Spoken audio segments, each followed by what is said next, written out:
नमस्कार, देवभूमि समाचार में आप सभी का स्वागत है। मैं प्रियंका मलिक हाजिर उत्तराखंड की तमाम छोटी बड़ी खबरों के साथ, लेकिन सबसे पहले नजर इस वक्त की हेडलाइंस पर। जोशीमठ के हालातों को लेकर मुख्यमंत्री धामी ने की बैठक के पुनर्वास अंतरिम राहत पैकेज को लेकर अधिकारियों को दिए निर्देश, कहा प्रभावितों के साथ खड़ी है उत्तराखंड सरकार।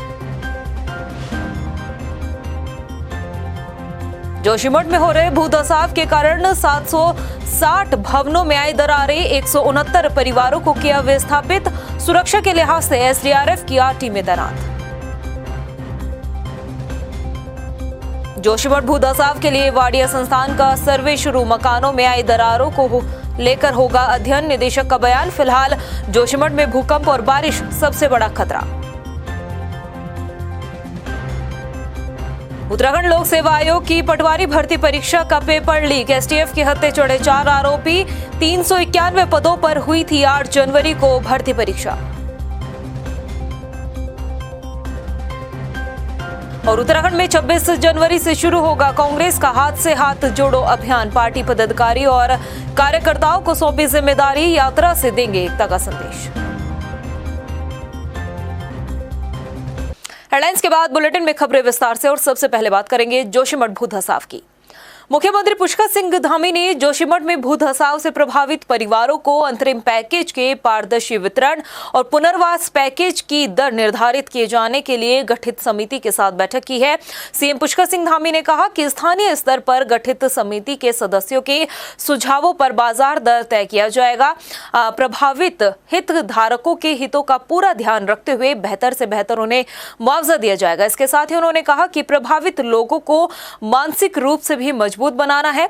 इसके साथ ही सीएम पुष्कर सिंह धामी ने कहा कि फरवरी में औली में गेम्स होने हैं, कुछ महीने बाद 4 धाम यात्रा शुरू होने जा रही है। हमें ये भी ध्यान रखना होगा कि जोशीमठ के हालातों को लेकर बाहर कोई भी गलत संदेश ना जाए, ताकि स्थानीय लोगों की आजीविका प्रभावित ना हो। इसके साथ ही सीएम पुष्कर सिंह धामी ने जोशीमठ के स्थानीय जनप्रतिनिधियों, गणमान्य नागरिकों के साथ भी बैठक की है और सभी को आपदा की इस घड़ी में शासन प्रशासन के साथ तालमेल बनाकर काम करने की बात भी कही है। उन्होंने कहा कि जो लोग प्रभावित हैं उनकी जानमाल की सुरक्षा करते हुए उनके लिए आगे का रास्ता बनाना हमारी प्राथमिकता है। सीएम धामी ने कहा कि जिन लोगों के मकान, दुकान, व्यवसाय प्रभावित हुए हैं उन सभी को अंतरिम सहायता के रूप में 1.5 लाख रुपए दिए जा रहे हैं। प्रभावित लोगों के पुनर्वास के लिए सरकार हर संभव मदद करेगी। वहीं जोशीमठ में हो रहे भूधसाव के कारण अभी तक 760 भवनों में दरारें आ चुकी है। आपदा सचिव रंजीत सिन्हा ने बताया कि असुरक्षित भवनों की संख्या 760 पहुंच चुकी है, जिनमें से 169 परिवारों को विस्थापित कर दिया गया है। इसके साथ ही उन्होंने बताया कि 73 परिवारों को 5000 रुपए की सहायता भी दी जा रही है। और इस वक्त एसडीआरएफ की अगर हम बात करें सुरक्षा के लिहाज से, तो वहां पर एसडीआरएफ की 8 टीमें जोशीमठ में तैनात की गई है। एनडीआरएफ की 2 टीमें तैनात है, एक और टीम रवाना हो गई है। इसके अलावा आपदा सचिव रंजीत सिन्हा ने जो संस्थाएं जोशीमठ में सर्वे का काम कर रही है उनकी जानकारी भी दी है। कल जैसा मैंने बताया था 1.5 लाख रुपये स्वीकृत किया गया है। इसके लिए 45 करोड़ रुपये जारी की गई थी। वो 1.5 लाख रुपये 73 परिवारों को दिया जा चुका है। कल 42 परिवारों को दिया जा चुका है कल, मतलब अभी तक। और जैसे जैसे वितरित किया जा रहा है, जैसे चिन्हीकरण हो रहा है, उसे वितरित किया जा रहा है। जो अब तक राहत राशि वितरित की गई है उसके बारे में जानकारी देना चाहेंगे। प्रति परिवार 5000 जो साधारण खर्चे के लिए दिया गया था वो 73 परिवार को दिया गया है, 3,65,000 अब तक, और जारी दिया जा रहा है। इसके अतिरिक्त एसडीआरएफ के मानकों के तहत जो आच्छादित है, जो व्यवस्था है, 1,30,000 रुपये दिए जाने का, वो अब तक 10 परिवारों को दिया जा चुका है। वहीं जोशीमठ प्रभावितों की मदद के लिए अब आईएएस अधिकारी भी आ गया है। जी हां, प्रभावित परिवारों के सहयोग के लिए अब आईएएस अधिकारी भी 1 महीने का यानी कि जनवरी का अपना वेतन मुख्यमंत्री राहत कोष में देने का जो है वो ऐलान किया है। इससे पहले सीएम पुष्कर सिंह धामी भी अपने 1 महीने का वेतन देने का ऐलान कर चुके हैं। अपने 1 महीने का वेतन सीएम राहत कोष में दिया जाएगा, जिससे जोशीमठ के जो प्रभावित लोग हैं उनकी मदद की जाएगी। जोशीमठ भू धसाव के बाद जहां जोशीमठ को बचाने को लेकर सरकार कई अध्ययन करवा रही है, तो वहीं जोशीमठ को लेकर वाडिया संस्थान का अध्ययन भी काफी महत्वपूर्ण रखता है। वाडिया संस्थान के निदेशक कालाचंद साई ने बताया कि वाडिया संस्थान के वैज्ञानिकों द्वारा जोशीमठ में जो दरारें आई है उसका अध्ययन शुरू कर दिया गया है। इसके साथ ही जमीन पर लगातार बढ़ रही दरारों के फैलने की रफ्तार भी देखी जा रही है, इसका आंकलन भी लगाया जा रहा है। वाडिया संस्थान के निदेशक ने कहा कि जोशीमठ में दो बड़ी हलचल मुसीबत पैदा कर सकती है, जिसमें पहला भूकंप और दूसरा बारिश होना है। जोशीमठ में आई दरारों के लिए जो ये दो बातें बताई गई है वो संकट पैदा कर सकती है। जो फॉल्ट्स वहाँ पर डेवलप हुआ है, फ्रैक्चर डेवलप हुआ है, वो सब सरफेस में कितना डेप्थ तक गया है, तो उसका एक संधान चल रहा है। हमारा टीम वहाँ पर अभी काम में व्यस्त है। एक चीज़ तो एक है।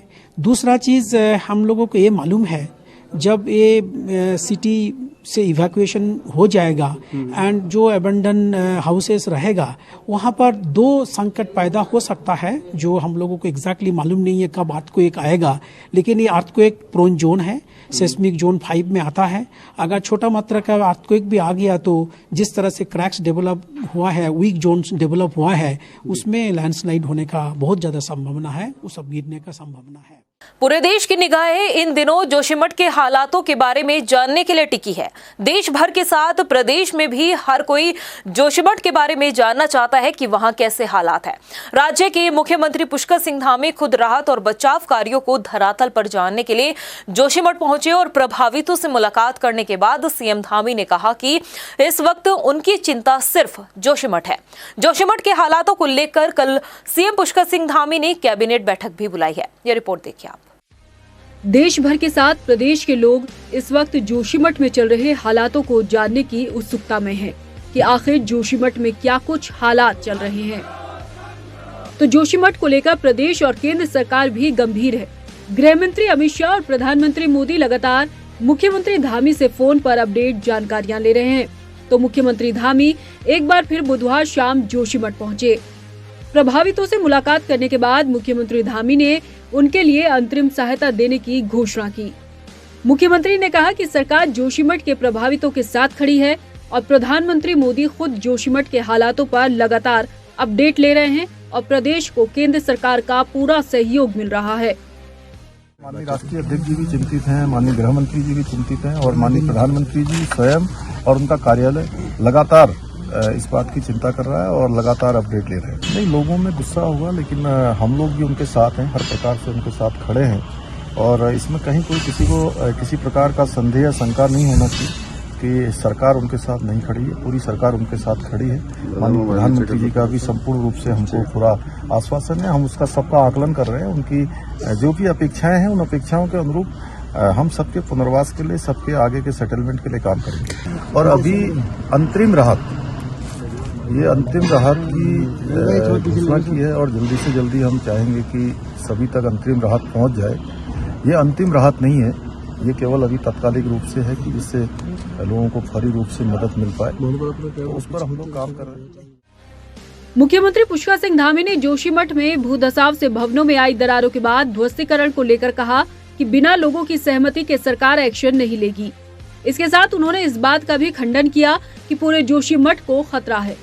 सीएम ने कहा कि जोशीमठ का सिर्फ एक हिस्सा भूधसाव से प्रभावित है, जिसके ट्रीटमेंट के लिए सरकार प्रभावी कदम उठा रही है। जोशीमठ के साथ साथ उत्तराखंड के जितने शहर हैं, उनकी धारण क्षमता का भी हम आकलन करवाएंगे कि उनकी धारण क्षमता कितनी है। अगर उस क्षमता से ज्यादा अगर कहीं पर निर्माण हो गया है तो उसको हम तत्काल रोकेंगे, उसको धीमा करेंगे। ये निश्चित रूप से देखिए, सभी विशेषज्ञों से भी हम लोग लगातार बात कर रहे हैं, जो लोग भी यहाँ पर आए हैं या जो एजेंसियाँ काम कर रही हैं, उन सभी का कहना है। और लगभग जो वाटर फ्लो है वो पहले से आधे से भी कम हो गया है, तो ये शुभ संकेत है। और भगवान बद्री विशाल की कृपा से, भगवान नरसिंह जी की कृपा से हमारा ये शहर जोशीमठ शहर पुनः अपनी पहले जैसी स्थिति में आएगा। मैं भगवान से प्रार्थना करता हूँ। देखिए, तो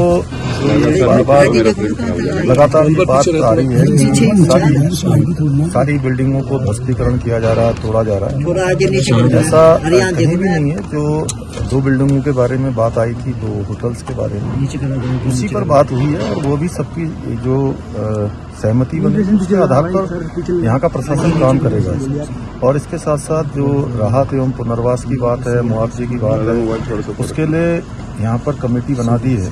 जल्दी वो सब सारे नाम उसमें सम्मिलित कर लिए हैं, जो लोग जिस वर्ग से आते हैं, सभी प्रमुख वर्गों के लोगों को, प्रमुख जो भी प्रतिनिधि हैं, उन सभी को उसमें सम्मिलित करके जो है आगे की कार्रवाई की जाएगी कि राहत और पुनर्वास ठीक तरीके से हो। ये हमारी प्राथमिकता है। सरकार को उम्मीद है कि जल्द जोशीमठ में हालात ठीक हो जाएंगे। इसके लिए तेजी से काम हो रहे हैं। जोशीमठ में प्रभावितों को नई जगह बसाने की कवायद भी तेज हो गई है। संभावित जमीनों के अध्ययन के लिए जियोलॉजिकल सर्वे ऑफ इंडिया के 5 वैज्ञानिकों की टीम जोशीमठ पहुंची हुई है। जोशीमठ भूधसाव पीड़ितों को राहत पहुंचाने के लिए सरकार ने अलग नीति लाने का फैसला किया है।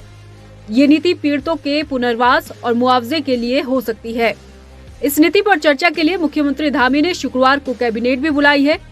संभावना है कि कैबिनेट में पुनर्वास नीति को मंजूरी दे दी जाएगी। चढ़ती कला टाइम टीवी के लिए देहरादून से स्पेशल डेस्क रिपोर्ट।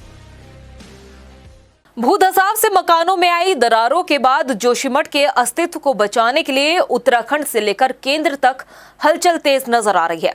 असल में जोशीमठ का मसला सिर्फ एक शहर भर का नहीं बल्कि समूचे उत्तराखंड के विकास और पर्यटन से भी जुड़ा है। उत्तराखंड की आर्थिकी पर्यटन पर निर्भर है और इस बात से सभी वाकिफ भी है। मगर मौजूदा वक्त में जोशीमठ से असुरक्षित उत्तराखंड के जा रहे इस संदेश को सीएम पुष्कर सिंह धामी ने सिरे से नकार दिया है। इस वक्त सीएम पुष्कर सिंह धामी की कोशिश न सिर्फ जोशीमठ को बचाने की है बल्कि इसी साल गर्मियों में शुरू होने वाली चारधाम यात्रा में सुरक्षित संदेश पहुंचाना भी है। ये रिपोर्ट देखिए। जोशीमठ को बद्रीनाथ धाम का द्वार कहा जाता है, मगर इन दिनों जोशीमठ में चल रहे हालातों ने लोगों के मन में कई तरह की शंकाओं को पैदा कर दिया है। जोशीमठ में भूधसाव के बाद मकानों में आई दरारों से कई सवाल भी खड़े हुए हैं कि क्या अब जोशीमठ सुरक्षित है। देखा जाए तो सवाल सिर्फ एक शहर भर का नहीं बल्कि समूचे उत्तराखंड की तरक्की और पर्यटन के साथ विकास से जुड़ा है। ऐसे में जोशीमठ के हालातों को देखने और सुनने के बाद निकलते असुरक्षित प्रदेश के संदेश पर सरकार भी गंभीर हो गई है। देखा जाए तो सरकार मौजूदा वक्त में 2 छोर पर खड़ी है।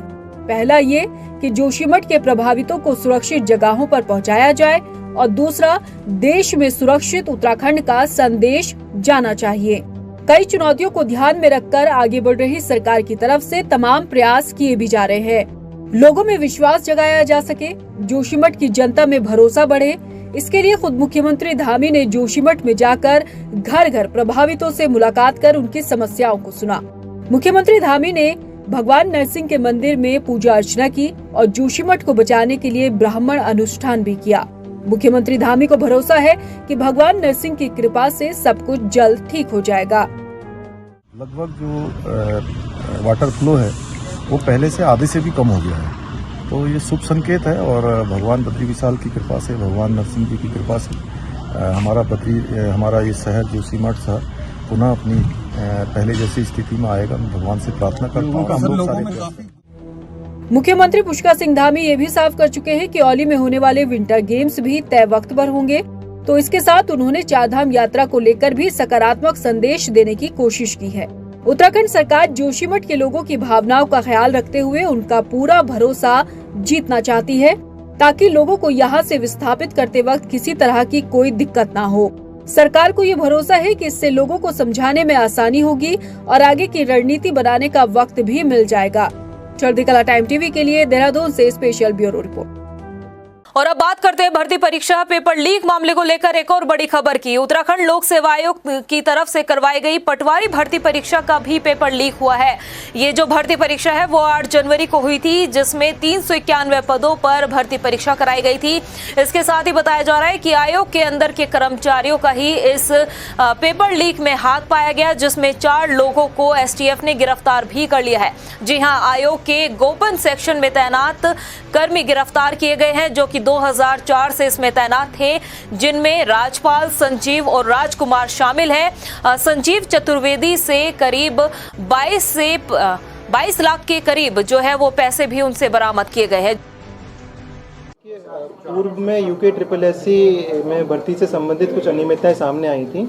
उसके परिप्रेक्ष्य में माननीय मुख्यमंत्री महोदय द्वारा जितने भी परीक्षा माफिया हैं जो पेपर लीक कराते हैं उन लोगों के विरुद्ध जीरो टॉलरेंस की नीति अपनाने का निर्देश दिया गया था। इसमें माननीय डीजीपी महोदय द्वारा भी एसटीएफ को भी निर्देशित किया गया था कि जो भी परीक्षाएं आयोजित की जा रही हैं उस संबंध में सूचना संकलन किया जाए। अगर किसी प्रकार की अनियमितता की बात सामने आती है तो उस पर कार्रवाई की जाए। तो इसमें हमें गोपनीय रूप से सूचना प्राप्त हुई थी कि जो विगत 8 जनवरी को उत्तराखंड लोक सेवा आयोग द्वारा लेखपाल और पटवारी के पदों पर भर्ती के लिए परीक्षा आयोजित की गई थी। उसका प्रश्न पत्र कुछ अभ्यर्थियों को पूर्व में ही उपलब्ध कराया गया था। तो उस सूचना पर एसटीएफ की टीम ने जांच करते हुए जब विस्तृत जांच की तो उसमें सामने आया कि जो यूकेपीएससी के एक सदस्य द्वारा, एक एम्प्लॉय द्वारा, अनुभाग अधिकारी हैं, उसके द्वारा वहाँ से प्रश्न पत्र को चुराकर फोटो खींचकर बाहरी व्यक्तियों को, जिनके नाम राजपाल और संजीव कुमार है, उनको उपलब्ध कराया गया। देहरादून के IRDT सभागार में राष्ट्रीय युवा दिवस के मौके पर राष्ट्र निर्माण में युवा शक्ति की भूमिका को लेकर कार्यक्रम का आयोजन हुआ है। इस कार्यक्रम में बढ़ते नशे की लत को देखते हुए कलाकारों ने नुक्कड़ नाटक के जरिए नशे के खिलाफ युवाओं को जागरूक किया। युवाओं में जंक फूड और फास्ट फूड के बढ़ते क्रेज को देखते हुए भी परहेज रखने की सलाह भी दी गई। कार्यक्रम में शामिल मंत्री धन सिंह रावत ने कहा कि उत्तराखंड देश का पहला राज्य है जिसमें ब्लड डोनेशन सर्वाधिक हो रहा है। उत्तराखंड को ड्रग फ्री करना है, इसके लिए हमने एंटी ड्रग कमेटियां सभी कॉलेजों में बना रहे हैं, सभी विश्वविद्यालय में बना रहे हैं और युवा इसमें बढ़ चढ़ के भाग ले रहे हैं। और मुझे आशा और विश्वास है कि 2025 का जो हमारा टारगेट है हम इसको पूरा करें। वहीं हल्द्वानी में स्वामी विवेकानंद जयंती के मौके पर केंद्रीय रक्षा व पर्यटन राज्य मंत्री अजय भट्ट ने स्वामी विवेकानंद जी की मूर्ति का अनावरण करते हुए जेल रोड चौराहे का नाम स्वामी विवेकानंद चौराहा रखा है। इस दौरान मेयर जोगेंद्र रोतेला ने कहा कि मुख्यमंत्री की घोषणा में जेल रोड चौराहे को स्वामी विवेकानंद चौराहा बनाए जाने की घोषणा शामिल थी। इसके साथ ही शहर के सौंदर्यीकरण को आगे बढ़ाने के लिए भी चौराहों को चौड़ा करने के लिए जो सरकार के निर्देश दिए गए थे उन पर लगातार नगर निगम की तरफ से कार्य किया जा रहा है। हल्द्वानी एक नई हल्द्वानी का स्वरूप ले रहा है। जो 2200 करोड़ रुपए माननीय प्रधानमंत्री जी ने पिछली बार स्वीकृत किए थे उसकी डीपीआर अधिकतम भागों की बन गई है और फरवरी से यहाँ पर कार्य प्रारंभ होगा। हल्द्वानी का नया स्वरूप दिखेगा। पहले के हल्द्वानी और अब के हल्द्वानी में काफ़ी अंतर आपको दिखाई देगा। एक एक आवश्यकताएं जो नगर की थी, महानगर की थी, उसकी पूर्ति की जा रही है। हमारे मेयर रात दिन काम कर रहे हैं, हमारे पार्षद लगातार काम कर रहे हैं। छोटी छोटी चीज़ों के बड़े अर्थ होते हैं। आज स्वामी विवेकानंद जी की जयंती के शुभ अवसर पर युवाओं की प्रेरणा और राष्ट्रीय युवा दिवस के अवसर पर आज यहाँ पर माननीय अजय भट्ट जी द्वारा इस मूर्ति का अनावरण किया गया है। तो ये संदेश देता है कि युवाओं को प्रेरणा देता है। इसी तरह पूरे शहर के अंदर जैसे हमने तिकोनिया चौराहे में पंडित दीनदयाल उपाध्याय जी की मूर्ति को स्थापित किया है, दम्माडुंगा जवाहर ज्योति में अम्बेडकर जी की मूर्ति को स्थापित किया है। वहीं राहुल गांधी की भारत जोड़ो यात्रा के बाद उत्तराखंड में कांग्रेस हाथ से हाथ जोड़ो यात्रा शुरू करने जा रही है। इस यात्रा को लेकर कांग्रेसी एकजुट नजर आ रहे हैं। आपको बता दें कि प्रदेश में ये अभियान 26 जनवरी से शुरू होगा। गुरुवार को यात्रा को लेकर हल्द्वानी के स्वराज आश्रम में बैठक भी हुई जिसमें पदाधिकारी और कार्यकर्ताओं को जिम्मेदारी सौंपी गई है। आज तो देखिए जिला स्तर की बैठक है। अभी 18 तारीख को देहरादून में राज्य स्तर की बैठक होगी जिसमें विधायकगण और पीसीसी के सदस्य, ब्लॉक अध्यक्ष और जितने जिला अध्यक्षगण हैं सबको बुलाया जाएगा। और 26 जनवरी से हाथ जोड़ो अभियान चालू हो रहा है जो 2 महीने के लिए ब्लॉक स्तर पे, ग्राम स्तर पे, वार्ड स्तर पे हर तरीके से प्रयास करा जाएगा। एक जो सरकार के खिलाफ चार्जशीट है वो पत्र बांटा जाएगा। राहुल जी का जो संदेश है वो घर घर में बांटा जाएगा। तो एक तरीके से जो अलख जगा दी है भारत जोड़ो यात्रा ने, उसी श्रृंखला में हाथ से हाथ जोड़ो गांव गांव, घर घर, शहर शहर और जिले में और पूरे प्रदेश में कांग्रेस कार्यकर्ताओं को के उत्साह को पुनर्जीवित करने का कार्य करेगा। राज्य का हाई प्रोफाइल अंकिता हत्याकांड मामले में एसआईटी मुख्य आरोपी पुलकित आर्य के नार्को और पॉलीग्राफ टेस्ट की तैयारी कर रही है। ADG law and order V Murugesan ने बताया कि एसआईटी की तरफ से नार्को और पॉलीग्राफ टेस्ट कराए जाने के लिए कोर्ट को एप्लीकेशन दी जा चुकी है। कोर्ट ने एसटीएफ की एप्लीकेशन को CSFL को भेज दिया है, जिसके बाद अब दिल्ली में अंकिता हत्याकांड के मुख्य आरोपी का नार्को और पॉलीग्राफ टेस्ट कराया कराया जाएगा। जानकारी है कि नार्को टेस्ट के दौरान कुछ सवाल पुलकित आर्य की जो वकील है उनकी तरफ से भी जोड़े जाएंगे। वहीं इस मामले में आरोपी अंकित और सौरभ के नार्को टेस्ट की अनुमति अभी तक नहीं मिली है। इस पे नार्को और पॉलीग्राफ टेस्ट करने वाले एजेंसी है जो फोरेंसिक लेबोरेटरीज है, उनसे संपर्क की गई है। उनका तरफ से ये बताया कि ये कोर्ट के ऑर्डर से होता है, तो आज कोर्ट में ऑर्डर के लिए एप्लीकेशन लग गया हमारे तरफ से। जैसे कोर्ट का ऑर्डर जाएगी वहाँ पे CFSL पे, और CFSL अपना जो स्लॉट के देखते हुए वो टाइम देंगे, पर उसके बाद ये दोनों टेस्ट होगा जो हमारे एक अक्यूज्ड जिन्होंने सामने दिया उनके। महत्वपूर्ण रहेगा हमारे लिए कि उस पर कई सारा सवाल रहेंगे हमारे, जो भी अभी तक कुछ बात सामने नहीं आ रही, वो उनके दिमाग में जो होगा तो फिर बाहर आ जाएगा। देहरादून में राज्य आंदोलनकारियों ने शहीद स्थल में गोष्ठी का आयोजन किया है। गोष्ठी में तमाम लोग शामिल हुए, जिसमें उन्होंने जोशीमठ में हो रहे भू धसाव पर चिंता जाहिर की है। राज्य आंदोलनकारी प्रदीप कुकरेती ने सवाल उठाते हुए कहा कि पहाड़ों में हो रहे विकास कार्य पहाड़ों को उजाड़ रहे हैं। निश्चित रूप में आज जिस प्रकार से आपने देखा तो ये लगता है कि क्या इस तरह का विकास जो खासकर पूरे पहाड़ों को उजाड़ देने वाला विकास, ये विकास की अंधी दौड़ में शायद हम लोग ये भूल रहे हैं। और उसमें सबसे बड़ी बात ये है कि हम ये नहीं कहते कि किसी सरकार का जो है दूरगामी सोच नहीं रही होगी, लेकिन इसमें केवल और केवल जो गलतियां बार बार हो रही हैं वो त्वरित विकास को लेकर हो रही हैं। सड़कें बने, चौड़ी बने, सब कुछ हो, लेकिन ये जो बम्बार्टमेंट होता है, जो विस्फोटक होती हैं, उसमें समय लेने की आवश्यकता है, उसमें टाइम फ्रेम करने की ज़रूरत नहीं है। उस टाइम फ्रेम में क्या हो रहा है कि हम बारूद लगा के उसको फोड़ रहे हैं, उसमें जो है बिना किसी जो है उसकी फिजिबिलिटी को चेक करते हुए, न किसी जियोलॉजिकल को, मोटा मोटी कंसंट्रेंट जो किसी सिफारिश से वहाँ पे कंसंट्रेट हो जाते हैं, वो इस तरह से जो है ठेकेदारी की जाती है। इसके साथ ही जोशीमठ में हो रहे भूदसाव पर हरिद्वार में भूमा पीठाधीश्वर महामंडलेश्वर स्वामी अच्युतानंद तीर्थ महाराज ने इस मुश्किल की घड़ी में जोशीमठ के लोगों को हर संभव मदद का भरोसा दिया है। उन्होंने कहा है कि जोशीमठ में जमीन फटने, मकान, होटल्स और भवनों में आई दरारों की वजह से जो परिवार प्रभावित हुए वो सभी हरिद्वार के भूमा पीठाधीश्वर में योग्यता के आधार पर रोजगार हासिल कर सकते हैं। हम वहाँ के रहने वाले निवासियों को इस दुखद समय में हम साथ में हैं। जो व्यक्ति जिस योग्यता का आधार है, चाहे वो डॉक्टर्स हो, नर्स हो, होटल मैनेजमेंट जानता हो, कंप्यूटर जानता हो, चौकीदार हो, रसोइया हो, कोई भी व्यक्ति किसी भी योग्यता पर जानना, स्त्री हो पुरुष हो, हम सब उनके साथ हैं और सब लोगों को हम रोजगार देने की सामर्थ्य रखते हैं। और अब बात करेंगे मौसम की। उत्तराखंड के पर्वतीय क्षेत्रों में हुई बर्फबारी और मैदानी क्षेत्रों में हुई हल्की बारिश से लोगों को कोहरे से राहत तो मिल गई है, लेकिन मैदानी इलाकों में ठंड का सितम और भी देखने को मिल रहा है। मौसम को लेकर सबसे ज्यादा चिंता की बात जोशीमठ को लेकर है। मौसम विभाग की माने तो जोशीमठ में अगले 24 घंटे के दौरान बारिश हो सकती है। वहीं पूरे उत्तराखंड के लिए भी अगले 10 दिनों तक सर्दी का कहर मैदानी क्षेत्रों में यूं ही जारी रहने वाला है। मौसम केंद्र के निदेशक विक्रम सिंह का कहना है कि सर्दियों के इस साल में बारिश औसत से भी काफी कम हुई है, जिसके कारण फसलों को नुकसान हो सकता है। उन्होंने कहा कि 20 जनवरी के आसपास हल्की प्रदेश भर में बारिश की संभावना जताई गई है। 10 दिन में अगर बात करेंगे आगे तो करीब 20 तारीख 19 तारीख के आसपास फिर एक सिस्टम दिख रहा है, पर उसका भी जो प्रभाव बहुत ज़्यादा अभी तो नहीं दिख रहा है। जो अंदर के डिस्ट्रिक्ट्स हैं उसी में ही थोड़ी एक्टिविटी उसकी भी दिख रही है। तो थोड़ा नज़दीक आएंगे, शायद 2-3 दिन बाद तो थोड़ा और असेसमेंट उसका अच्छा हो पाएगा, लेकिन बहुत ज़्यादा उसमें भी अभी तो दिख नहीं रहा। हालांकि सिस्टम का जो ऑर्गेनाइजेशन है वो दिख रहा है कि ठीक है, पर जो एक्टिविटी उससे दिखा रहा है वो उतना जो है अभी दिख नहीं रही है। तो नज़दीक थोड़ा आएंगे तो शायद थोड़ा क्लैरिटी और होगी। और जो हमारी लॉन्ग रेंज फोरकास्ट भी है तो वो भी दिखाई रहा कि जनवरी में भी एक्टिविटी कम रहेंगी, पर फरवरी में दिखा रहा कि सामान्य के आसपास जो एक्टिविटी है वो मिलनी चाहिए। तो कहीं ना कहीं अभी 2-3 महीने से कोई एक्टिविटी नहीं मिल रही है। फरवरी में अगर थोड़ी देर मिलती भी है तो ऑलरेडी जो हमारी फसलें हैं या बागवानी उसको तो वो जो है जो दिक्कत होनी वो तो हो जाएगी। राज्य के स्कूलों की दशा को लेकर हमने आपको पहले भी रिपोर्ट दिखाई है, लेकिन आज जो हम आपको दिखाएंगे वो आपको हैरान कर देगा।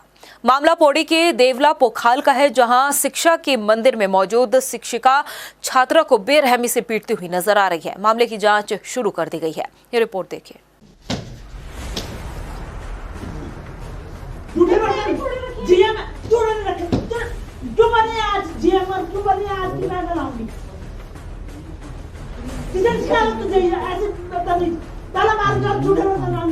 जी हाँ, होश उड़ा देने वाला ये वीडियो एक बार फिर देखिए।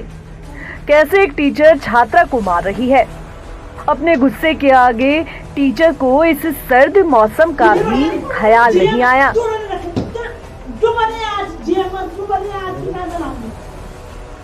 अन्य छात्रों की भीड़ में छात्रा को पीटने का ये वायरल वीडियो पौड़ी जिले के देवला पोखर क्षेत्र का बताया जा रहा है, जहां गुरु राम राय इंटर कॉलेज का हाल ही में NSS शिविर लगा था। इस शिविर में ही स्कूल की शिक्षिका ने किसी बात पर पहले तो छात्रा पर जमकर थप्पड़ बरसाए और बाद में गला दबाने की भी नौबत आ गई। पूरा मामला बताए तो छात्रा ने पानी नहीं होने की वजह से झूठे बर्तन नहीं धोए। गंदे बर्तन को देख आग बबूला हुई टीचर ने छात्रा की पिटाई कर डाली। अपनी सफाई में छात्रा कुछ कहती, टीचर ने इसका मौका ही नहीं दिया। कमरे में मौजूद अन्य छात्रों ने पिटाई का ये वीडियो बनाया जो वायरल है और जिला शिक्षा अधिकारी ने भी मामले में जांच बैठा दी है। हमने खंड शिक्षा अधिकारी दुगड्डा को निर्देशित कर दिया है कि वो उसकी जांच, स्थलीय जांच कर जांच आख्या हमें सुपुर्द करें। आज हमने फिर टेलीफोनिक उनसे बात किया तो वो ये कह रहे हैं कि उन संबंधित अध्यापिका को बुलाया गया है और उसको जो आरोप हैं मारने का बच्चों को, वो लिखित रूप में उससे पूछा भी गया है और उसको कार्यालय में बुलाया गया है। अभी आज की स्थिति है कि अभी तक आज तक वो विद्यालय में अभी कार्यस्थल पे आई नहीं है। 15 तक छुट्टियां चल रही हैं, संभवतः वो छुट्टी के बाद आएगी, किंतु हमने उनको ये कह दिया है कि उससे संपर्क करें, उस शिक्षिका से, और कार्रवाई करें। जिला शिक्षा अधिकारी ने बताया कि शिक्षिका से पिटाई पर लिखित जवाब मांगा गया है। स्कूल बंद होने की वजह से मामले की स्थलीय जांच नहीं हो पाई। स्कूल खुलने के बाद मामले की स्थलीय जांच भी होगी। टाइम टीवी के लिए पौड़ी से भगवान सिंह की रिपोर्ट। देहरादून के थाना प्रेमनगर पुलिस ने 5 साल से फरार चल रहे इनामी आरोपी को गुरुग्राम से गिरफ्तार किया है। एसपी सिटी ने जानकारी देते हुए बताया कि आरोपी ने साल 2017 में हाथी बड़कला निवासी को जमीन दिलाने के नाम पर धोखाधड़ी कर फरार हो गया था। पुलिस की गिरफ्त से बचने के लिए आरोपी लंबे समय से फरार चल रहा था। देखिए, जो ये हमारा अभियान चल रहा है जिसमें हम वांछित और इनामी अभियुक्तों की गिरफ्तारी हेतु अभियान चल रहा है, इसी क्रम में थाना प्रेमनगर से एक 15,000 का जो इनामी अभियुक्त है उसकी गिरफ्तारी थाना प्रेमनगर की टीम द्वारा की गई है। इसमें जो ये अभियुक्त है इसके द्वारा 2017 में एक ज़मीन जो है ऑलरेडी विकृत ज़मीन को दोबारा विक्रय करके धोखाधड़ी की गई थी। इस संबंध में मुकदमा पंजीकृत किया गया था और तभी से लगातार हम इसकी अरेस्टिंग हेतु प्रयास कर रहे थे। वहीं लोहाघाट से चमदेवल जा रही पिकअप अनियंत्रण होकर गहरी खाई में जा गिरी। दुर्घटना में मौजूद एक शख्स की मौत हो गई, जबकि वाहन चालक गंभीर रूप से घायल है, जिसका उप जिला चिकित्सालय में इलाज भी चल रहा है। इसके साथ ही वाहन चालक को प्राथमिक उपचार देने के बाद हायर सेंटर भी रेफर कर दिया गया। वहीं मृतक के शव को परिवार को सौंप दिया गया है। चिंतौली साइड में एक पिकअप जो है वो रोड से नीचे गिरी है, जिसमें एक जो है डेड आया था हॉस्पिटल में, एक जो है घायल था जो सीवियर था, उसको रेफर कर दिया प्राइमरी ट्रीटमेंट करके, और बाकी जो डेड ठीक हुई थी उसका हम पीएम कर। और प्रदेश की खबरों में इतना ही, फिर हाजिर होंगे कुछ खास खबरों के साथ। तब तक के लिए मुझे दे इजाजत, नमस्कार। जोशीमठ के हालातों को लेकर मुख्यमंत्री धामी ने की बैठक। के पुनर्वास अंतरिम राहत पैकेज को लेकर अधिकारियों को दिए निर्देश, कहा प्रभावितों के साथ खड़ी है उत्तराखंड सरकार। जोशीमठ में हो रहे भूधसाव के कारण 760 भवनों में आई दरारें, 169 परिवारों को किया विस्थापित। सुरक्षा के लिहाज से एसडीआरएफ की 8 टीमें तैनात। जोशीमठ भूधसाव के लिए वाडिया संस्थान का सर्वे शुरू, मकानों में आई दरारों को लेकर होगा अध्ययन, निदेशक का बयान। फिलहाल जोशीमठ में भूकंप और बारिश सबसे बड़ा खतरा। उत्तराखंड लोक सेवा आयोग की पटवारी भर्ती परीक्षा का पेपर लीक, एसटीएफ के हत्थे चढ़े 4 आरोपी। 391 पदों पर हुई थी 8 जनवरी को भर्ती परीक्षा। और उत्तराखंड में 26 जनवरी से शुरू होगा कांग्रेस का हाथ से हाथ जोड़ो अभियान। पार्टी पदाधिकारी और कार्यकर्ताओं को सौंपी जिम्मेदारी, यात्रा से देंगे एकता का संदेश।